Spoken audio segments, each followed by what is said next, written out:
Joining me now is Paul Theron for Mad Markets. Thank you so much, Paul, for joining us today. Much appreciated. You've got your Mad cap on. Yeah. Okay, so we've got a lot of central bankers and finance ministers in Europe saying that they are going to protect the Eurozone and peripheral Eurozone countries from a default. And this is why we're starting to see markets recovering somewhat. Are you convinced? You know, I mean, we were talking stock specific earlier, so now we can go philosophical.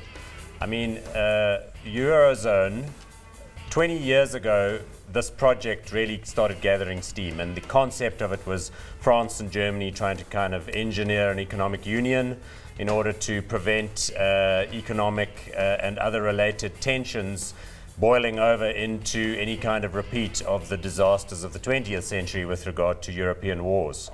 So, you know, they proceed along the route and then we end up with a common currency. That makes sense.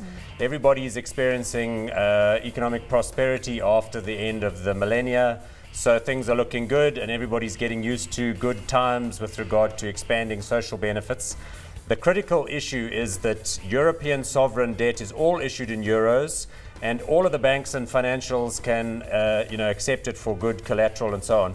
But we now have a problem. You have a global asset crisis for reasons people can't even remember. I mean, what went wrong in 2008-09? It was just like some kind of... there's one word. Huh? It's called debt. Well, all of that. But I mean, you know, you can sustain debt when you feel confident about yourself. But now we're like, you know, so now really what this is, it's about the institutions in Europe being uncertain, unclear, and you don't have the same issues in the US. We've discussed this many times. So for me, it's not a question of like, should we be selling shares because of things looking uncertain in Europe? We know Europe is a rich part of the world. It's the developed region. All that's happening here is a process of political evolution, and I'm convinced that the major powers in Europe have much more to gain from a solution than from things going but there's a fundamental difference. I mean, we've got massive debt in the US. We've got extreme debt coming through in Europe, but there's a fundamental difference between the US and Europe.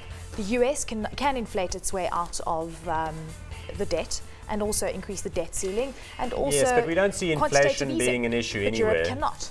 What you really need to solve these problems is time. So you need recovery in the economics, you need greater tax collections, and you need benefits to be curbed. So that equation is very clear, and it's really just a question of how we'll get there.